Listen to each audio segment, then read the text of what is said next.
Nous sommes actuellement dans une utilisation des indicateurs, un changement, une instrumentalisation qui fait que nous allons avoir, pour les semaines à venir, des changements de comportement, des orientations qui sont décidées par un conseil scientifique qui ne regarde plus la réalité du risque, mais qui souhaite probablement imposer d'autres schémas de pensée.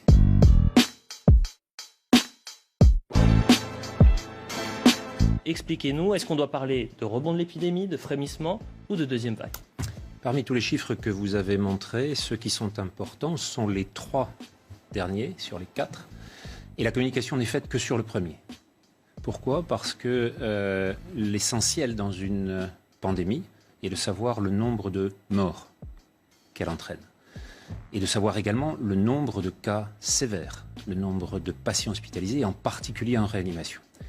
Si on peut regarder sur ces 3 chiffres-là, on va voir effectivement, et là on a ici les chiffres de Santé publique France, publiés aujourd'hui, les courbes d'hospitalisation, les courbes de réanimation ne cessent de décroître depuis début avril.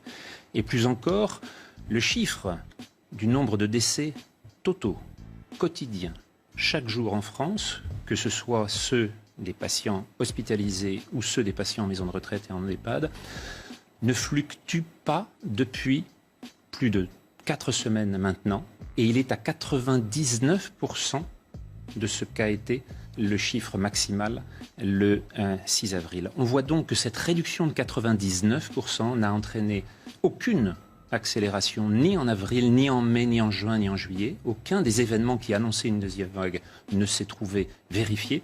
Et on voit que l'on a une courbe absolument plate depuis maintenant la fin juin. Si on regarde les chiffres d'autres pays européens, c'est même décès quotidiens en Italie, qui a confiné comme nous, mais la Suède, qui n'a pas confiné, on retrouve à chaque fois cette même courbe d'une ascension en un mois, une décroissance en 2 mois, et plus intéressant encore, la totalité des décès européens, comme vous le voyez là, suit encore une fois la même courbe. Je vous ai mis la courbe du 0 en bleu. Vous voyez qu'aujourd'hui même, un événement particulier vient de se trouver confronté dans un accident statistique, c'est celui de 5000 décès qui ont été enlevés du décompte par les statisticiens britanniques, qui ont considéré que 5000 personnes parmi eux avaient été comptées en excès. Sur 45 000 décès, ça fait donc plus de 10% qui se trouvent soudain retirés de la statistique. On voit quand même que même dans les pays les plus dotés en capacité de suivi, cette fluctuation est énorme et que nous n'avons pas fini de suivre un certain nombre de ces accidents. Alors maintenant, l'accident principal en France, puisqu'on a dit qu'il n'y avait pas de deuxième vague, toujours pas, se trouve en confrontation avec ce que vous voyez ici, c'est-à-dire l'augmentation du nombre de cas positifs en France. Il ne s'agit pas de patients en réanimation, il ne s'agit pas de patients hospitalisés, il s'agit de formes de sujets jeunes, asymptomatiques, qui viennent demander simplement si leur état est celle d'un sujet qui a rencontré le Covid-19, le SARS-CoV-2, ou s'il est à risque. Bien entendu, comme toujours en clinique, toujours en médecine, ce sont les symptômes qui priment, c'est la dégradation de l'état d'un sujet qui va entraîner la réaction. Or, nous ne sommes plus du tout dans la gravité, dans l'urgence du printemps, de celle de février, de mars et d'avril. Et donc, nous sommes actuellement dans une utilisation des indicateurs, un changement, une instrumentalisation qui fait que nous allons avoir, pour les semaines à venir, des changements de comportement, des orientations qui sont décidées par un conseil scientifique qui ne regarde plus la réalité du risque, mais qui souhaite probablement imposer d'autres schémas de pensée. Écoutez, franchement, cette explication déjà, elle était suffisamment claire et on voit ces chiffres. Mais là, quand je vous entends, j'ai très peur. Je suis en train de me dire, déjà, est-ce qu'on fait peur aux gens pour rien ? La deuxième chose, c'est à charge aussi pour les politiques et pour les personnes qui sont au plus haut au sommet de l'État, qui aujourd'hui nous disent il faut porter le masque en extérieur. En septembre, conseil scientifique, vous en parliez, le conseil scientifique qui dit à l'automne, on risque d'avoir une seconde vague.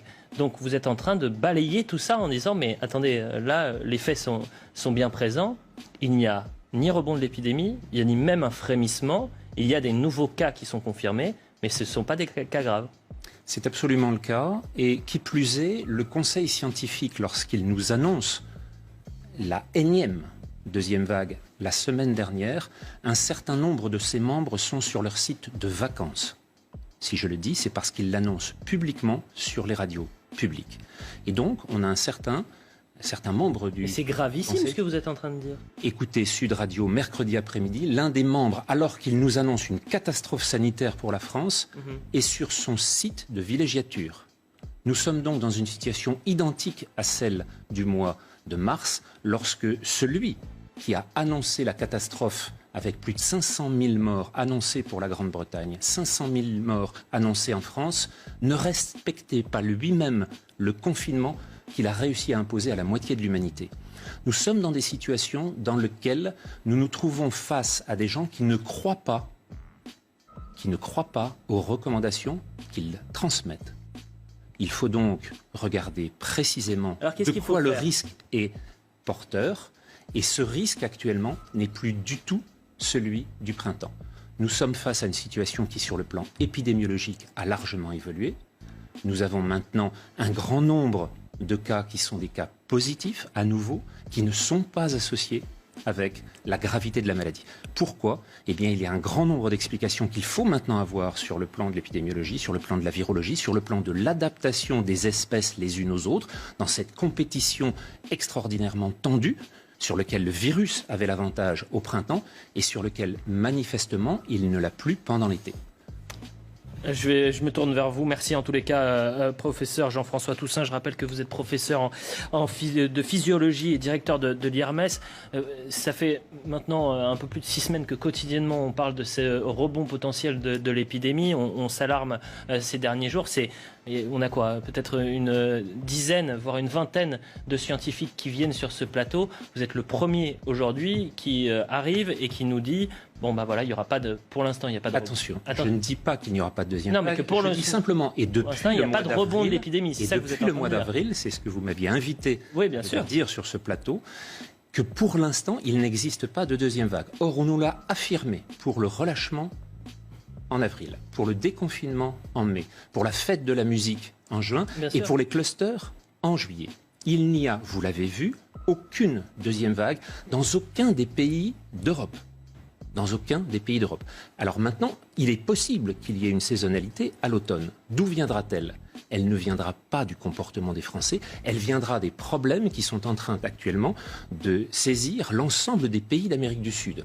Le Brésil, le Chili, l'Argentine, qui voient encore augmenter le nombre de cas et le nombre de décès. Là, en ce moment, l'épidémie est active.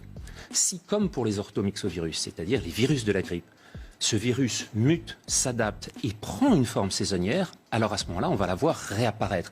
Mais il ne s'agira en aucune façon d'une deuxième vague liée au relâchement du comportement des Français. Ce sera simplement une phase sur laquelle un virus est en train de s'adapter dans un contexte environnemental totalement différent.